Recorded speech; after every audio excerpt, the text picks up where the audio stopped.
Saya merasa itu menusuk rasa keadilan masyarakat ya. Ini baru pertama ada orang didakwa melakukan tindak pidana korupsi dan tindak pidana pencucian uang sebesar 300 triliun. 300 triliun. Lalu tuntutannya hanya 12 tahun. Dengan uang yang tadi 300 triliun itu dikembalikan hanya 210 miliar. Ditambah satu denda 1 miliar. Itu sungguh menusuk rasa keadilan. Karena apa? 6,5 tahun itu kok kecil sekali bagi orang yang menggarung kekayaan negara. 300 triliun hanya diambil 210. Lalu ada yang mengatakan, Pak itu 300 itu kan potensi. Bukan potensi. Itu sudah disampaikan bahwa itu kerugian keuangan negara. Bukan kerugian perekonomian negara. Kalau kerugian perekonomian negara itu potensi. Termasuk gaji, termasuk apa gitu yang diduga merugikan perekonomian. Ini uang negara menurut Jampitsus Febri Diansah. Resmi pada waktu itu malah menyebut ini bukan kerugian ekonomi negara tapi keuangan negara. Artinya uang konkret yang dicuri dari negara. Sesudah dihitung lagi jadi 300 triliun. Hanya dikabulkan perampasannya 210 ditambah denda 1 miliar berarti 211. Ini sungguh tidak adil. Coba Anda ambil contoh Beni Cokro.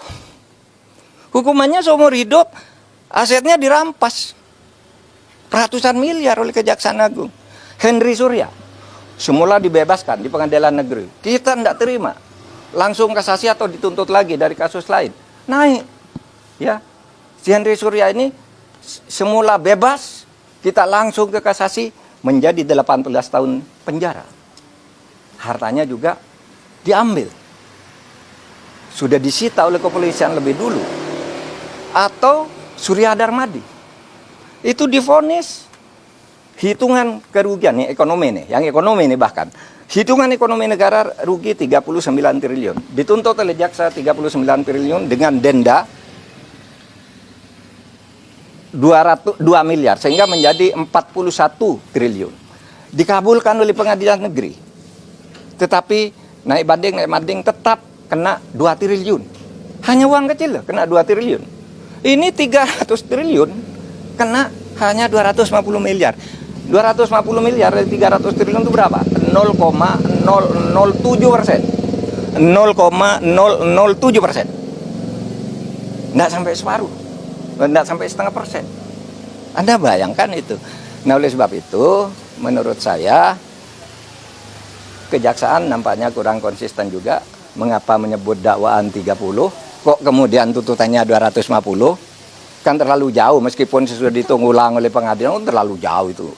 Oh, berarti kalau dari 350 jadi ini berarti seluruh dakwaannya itu agak hoax gitu ya, agak tidak tepat. Nah itu supaya diingat bahwa kita mau mengembalikan aset sekaligus memberikan hukuman yang setimpal. Apapun alasannya itu hukum yang berlaku dan itu sudah didiskusikan lah soal denda damai, soal kembalian aset sudah didiskusikan semua dan sudah ada undang-undangnya di tempat kita. Apalagi? Di kasus itu masih ada cara untuk memulihkan rasa keadilan itu, Prof? Ada. Kalau Kejaksaan Agung mau konsisten ada dong. Karena dulu pernah terjadi pada Henry Surya. Terjadi pada Yan Darmadi. Ketika hanya mau didenda, kami usul ini pengadilan. Kena kan 2 triliun dan penjara 16 tahun. Nah, kalau ini mau dilakukan, bisa naik banding lagi. Tapi tetap aneh bagi saya kalau dakwaannya 300%, bisa naik banding lagi. Kalau dibanding kasasi lagi, bisa PK lagi. Tapi sementara selama ini kan belum inkrah semuanya. Itu masih bisa dilakukan. Meskipun kasus ini kan agak aneh ya. Ada unsur politisnya kan. Ketika ditetapkan si Harvey itu sebagai tersangka kan ada ada berita kantor Kejaksaan Agung dikepung, ya kan? Lalu Jaksa Agung memberi penjelasan diintervensi oleh Brimob atau apa gitu kan, Jaksa Agung ngomong di televisi ya. Lalu analisis di luar itu sebenarnya bukan penangkapan terhadap mafia nikel, tetapi apa? Itu upaya pergantian penguasa mafia. Sehingga yang lama dihantam agar ganti gitu. Tapi hukumannya tidak sungguh-sungguh. Analisis itu pernah muncul. Saya baca itu dari pernyataan terbuka Pak Ansat Mbai, mantan kepala BNPT ya waktu itu. Dulu, zaman saya Menhan dulu dia kepala BNPT, tapi dia berbicara dalam konteks ini, Pak. Ini kan hanya pergantian aja. Sehingga kelihatannya tidak sungguh-sungguh atau takut.